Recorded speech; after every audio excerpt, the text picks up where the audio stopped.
دنیا میں ہزاروں تنظیمیں بنتی ہیں، شور مچتا ہے، دعوے کیے جاتے ہیں، مگر مشکل وقت کی پہلی لہر ہی 90% تنظیموں کو بہا کر لے جاتی ہے۔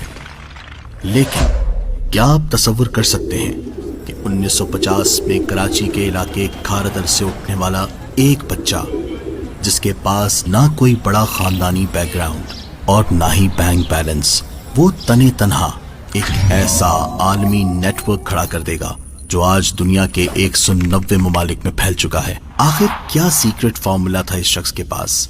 یہ صرف ایک شخصیت کی کہانی نہیں، یہ لیڈرشپ، حکمت عملی اور کرائسس مینجمنٹ کی ایک زندہ مثال ہے۔ تو آئیے اس کہانی کی گہرائی میں اترتے ہیں اور دیکھتے ہیں کہ ایک سادہ انسان نے کیسے دنیا بھر میں انقلاب برپا کر دیا۔ کہانی کو سمجھنے کے لیے ہمیں 1950 میں جانا پڑے گا۔ تاریخ ہے 26 رمضان 1369 ہجری، مقام کراچی۔ یہاں ایک غریب گھرانے میں ایک بچے کی پیدائش ہوتی ہے، نام رکھا جاتا ہے الیاس۔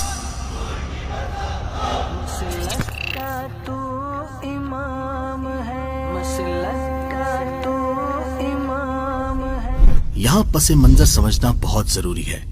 یہ وہ دور تھا جب اس خاندان پر غربت کا سایہ تھا۔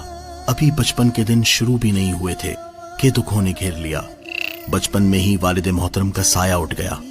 بڑے بھائی نے والد کی جگہ سنبھالی اور سہارا دیا، مگر جوانی میں وہ بھی ایک ٹرین حادثے میں بچھڑ گئے۔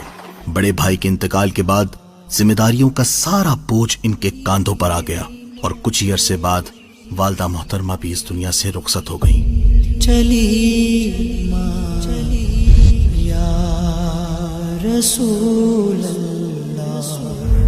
ذرا سوچئے، غربت اور کندھوں پر ذمہ داریوں کا بوجھ، کوئی روکنے والا نہیں، کوئی ٹوکنے والا نہیں۔ نفسیات کہتی ہے کہ ایسے حالات میں انسان یا تو ہمت ہار دیتا ہے یا کسی غلط راستے پر نکل جاتا ہے، لیکن اس نوجوان نے محنت کو چنا۔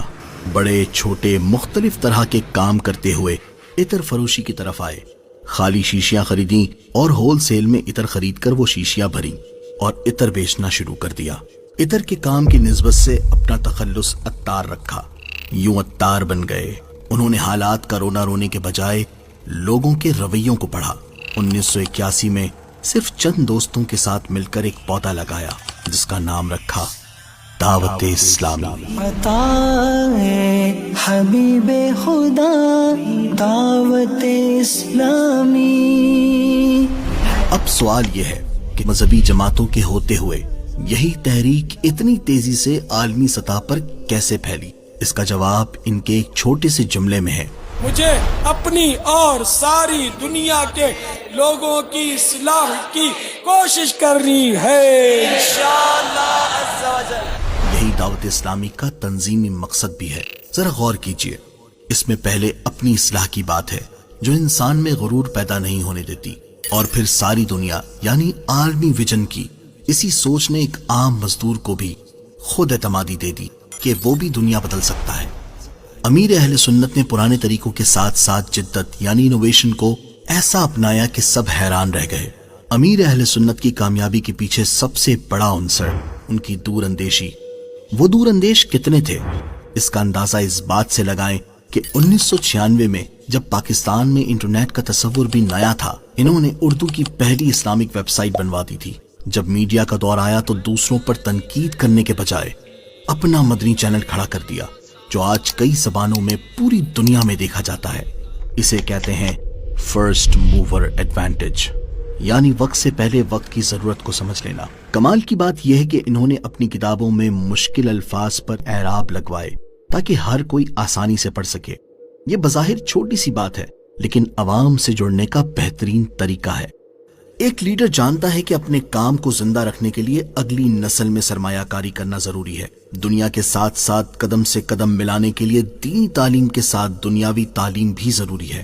اسی لیے سن 2011 میں دارالمدینہ کے نام سے ایک ایسا اسکولنگ سسٹم شروع کیا جہاں دین کے سائے میں دنیاوی تعلیم اور اخلاقی تربیت بھی ساتھ چلتی ہے۔ آج دنیا بھر میں ان کے درجنوں کیمپسز اس ویژن کی گواہی دے رہے ہیں۔ لیکن دوستو، ایک لیڈر کا اصلی امتحان نارمل حالات میں نہیں، بحران یعنی کرائسس میں ہوتا ہے۔ یاد کریں،